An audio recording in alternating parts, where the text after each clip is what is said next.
Serious people who have killed another person, accidentally or on purpose. What happened? 1995. Was living with my druggy mother and sister who was 4 years older than me.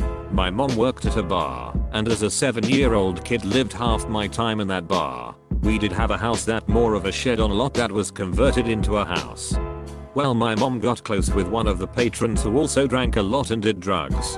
Well, one day she broke up with him, I guess, and he kept coming over threatening her. A few days later she gets a call from him. Not sure what was said, but she tries to hurry us into the back room, where we kept our clothes. She attempts to hide us all under the clothes, but I start freaking out and try to leave the house. As I get to the front door, a trucker pulls in. I stop and hear him get out, screaming for my mother. He tries to get in the door at first and fails. I'm about 3 feet to the side of the front door. He shoots at the door. I freak and jump on the top of the couch that is right next to the door, while also grabbing my T-ball bat. He kicks and kicks at the door and it finally opens. He walks in, and I POW'd him right in the forehead. He instantly goes out. I scream and my mom finally comes out with my sister and we both leave, then call the police at the bar. That same night I went to go live with my father permanently as my mother had arrest warrants. I didn't know until I was about 16 that he had ended up dying in the hospital between my concussion and alcohol poisoning. I don't feel bad about it though. In 76 I was 6 years old. My grandpa was my best friend and my hero. He always wore stripped bib overalls, so I had to have matching ones. I'd sit on his lap and we'd eat Cheetos and watch Zorro. We'd also play a silly game, pulling hair out of each other's arm. We were wrestling around one day and I hit him in the nose with my head, and it started to bleed so badly that he ended up in the hospital. He died 2 days later. I was always told that I remembered it wrong, and I had nothing to do with it. Last year I was at my uncle's, another man who I greatly admired. I knew he would tell me the truth, so I asked him. He pretty much said I remembered it correctly. Grandpa was taking blood thinners and the hospital never really got the bleeding stopped, and he basically choked to death. Before anyone says my uncle was an asshole for telling me this, I'm grateful to finally know the truth. Everyone tells me that I need to get over it, to move on. It's not my fault. Lots of people tell me lots of things about this. I'm kind of drunk and that helps me tell this story. To this day I firmly believe that my inaction killed a 2-year-old little girl. 8 years ago I was working at a local chapter of a national disaster response agency. Before said agency went through all of its changes, decision making was kept at the local level. This lead the local chapter 1 was working at to duck up a lot. Before I started as an Army Corps member, the previous executive director had been fired for inaction. The Army Corps member before me was working a second job for the local emergency management agency, had stolen federal grant money, and ended up in federal prison for a while. Anyway, they hired a new executive director, new program director, and after a little bit they got an Army Corps member, me. Being the only young person on the team, I started slowly updating the computer system and integrating us into the National Disaster Database. One of my functions was to take all of the old disaster files, mainly house fires, and enter them into the database. We were required to enter all of the client data, case notes, and action plan for each fire. Even though we are a small chapter, I had about 80 cases to enter. I started entering the 3rd week of August, and at the same time I was working on entering the backlog of cases. My chapter responded to 7 house fires in 5 weeks. What most people don't tell you is that most fires happen in the middle of the night. Most, but not all. One Saturday morning, about 10 AM, I was called out to respond to a house fire in a small town out in the county. When I got there, the fire department was still on scene. I do the whole routine, get information, take them to a hotel, issue client assistance card, and move forward. I come back and enter in the information and I get this sense of deja vu. However, seeing that it was a beautiful Saturday and I had been working on the case for 4 hours, I blew the feeling off. That Sunday I went off call for 3 weeks. I knew that we had a fire during those 3 weeks, but because of working on the backlog I didn't immediately enter the new file. So, now it's the 1st week of October. I'm entering the newest case file, and it hits me. The main adult names are different, but the kids' names are the same. the dot band last 4 of the social match. And that's when I start to piece it together.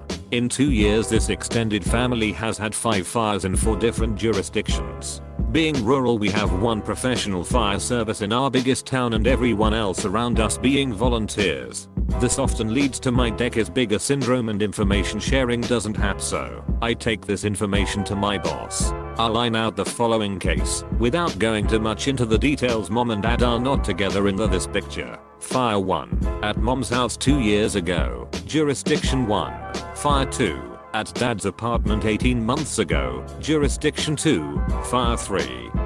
Fire at grandma and grandpa 6 months ago. Jurisdiction 3. Fire 4. Fire at grandma and grandpa's dad and girlfriend apartment 3 weeks ago. Jurisdiction 3. Fire 5. Fire at grandma and grandpa's mom's brother ECT 2 weeks ago. Jurisdiction 4. I say the main thing in common with all of these fires is that the kids are home at the time of the fire and they had been left unattended. This has to be a juvenile fire setter. In my mind, that was the only explanation, and I told my boss we had to call the office of the state fire marshal and report this. After taking all of this in, she looked at me and said, "That's not our job." At this point I knew I had to do something. I knew that I was the only person that had put it together. I had the moral imperative to blow the whistle and stand my ground. I had the duty to go out of ranks and report what I had found out. And I was too scared to pick up the phone. I was too scared of getting in trouble to do the decent and right thing. The first week of November at 8 AM in the morning the disaster phone rang. It was county dispatch alerting me to a fire on the east side of town. When I pulled up I knew something was wrong. All the firefighters were kind of milling around looking lost. The fire chief was on site. The ambulance was just pulling away. She burned to death. Not smoke inhalation. The fire started in the mattress she was sleeping on, and she burned to death. Actually no, that's not 100% true. She arrived at the hospital and was alive for 2 hours with 3rd and 4th degree burns on 90% of her body. I didn't do my job. I didn't stand up and do the right thing. A little girl died. I know I'm late to this, so there's no chance it gets seen, but I need to get this out there. I'm 22 now. This happened when I was 19, and I still think about it almost every day. From the time I was really young, 4 or 5 probably, my dad had kidney problems. He was on dialysis for a while, got a transplant that lasted for a good few years, and then back to dialysis. The last stint on dialysis lasted 10 years. He finally decided he was in too much agony to continue treatment. He came home with the plans to live his last few days in the comfort of his home surrounded with loved ones. Fast forward 2 weeks, which is a long time to survive without dialysis for those who aren't aware. Dad's health was going downhill fast. All the symptoms of the end stages of uremic poisoning. We knew the inevitable was going to happen, and probably very soon. He was gasping for air with every breath. To this day it's the hardest thing I've ever witnessed. Hospice had provided comfort drugs for the end stages, namely concentrated liquid morphine. I couldn't stand to see the strongest man I've ever known struggle anymore, so I loaded 2 syringes with morphine and put them under his tongue. I know it was the poison in his body. I know it was the sickness. I know he was suffering, and I made the right decision. But I also have to live with the fact that I know the dose of morphine I administered was what ended it all for him. It's not easy knowing that you technically ended your father's life. A car ran a stop sign right in front of me one night when I was heading back from a friend's house. I drilled it going at about 50 miles per hour. Everything went dark, and when I came to I was facing the opposite way on the other side of the road I'd been traveling down. I kicked my door open, got out, and it was the most powerful sense of derealization I've ever felt. I was totally out of body just standing quietly in the middle of the street on a peaceful summer night. Glass everywhere. My Ford Explorer in front of me just ducking destroyed beyond belief. I start coming to my senses and hear a car horn. I look around and realize it's coming from the car I hit, so I start sprinting as fast as I can toward it. I get up close and see that the driver's side is totally crushed, the window shattered. I look inside and there's an elderly man face down against the steering wheel, laying on the horn. blood all over the place. To this day I can't play GTA at all because of that particular feature. I start shaking him like crazy and yelling, "Are you okay? Are you okay?" There's no response. So I pull his body back toward the car seat away from the wheel. And it's an old woman, not a man. Completely dead, face smashed up.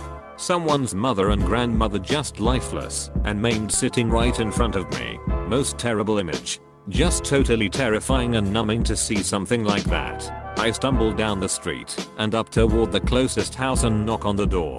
This woman answers in her pajamas and I can't even talk straight or anything. I'm just crying hysterically at this point and finally get out that there's been a bad wreck.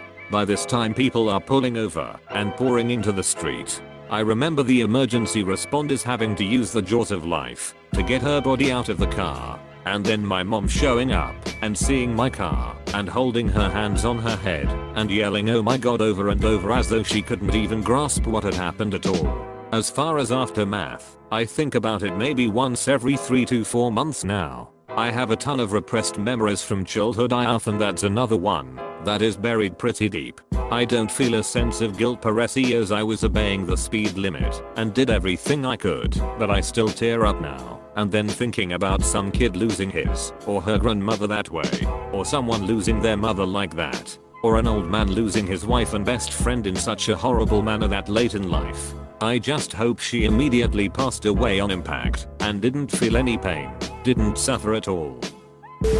I was seeing a guy for over a year, one of those amazing people. Hilarious, works with kids, takes care of family. I loved him. He was diagnosed with a malignant brain tumor. He had about 2 years to live. Lots of headaches, seizures. He was really ashamed and fearful of being a bird. There was a surgery offered to him. It had a decent chance to give him an extra 5 to 7 years. He wasn't interested, and that broke my heart. We talked, I convinced him. He agreed to have it, and went in about a month later. He had a massive stroke during the surgery and died.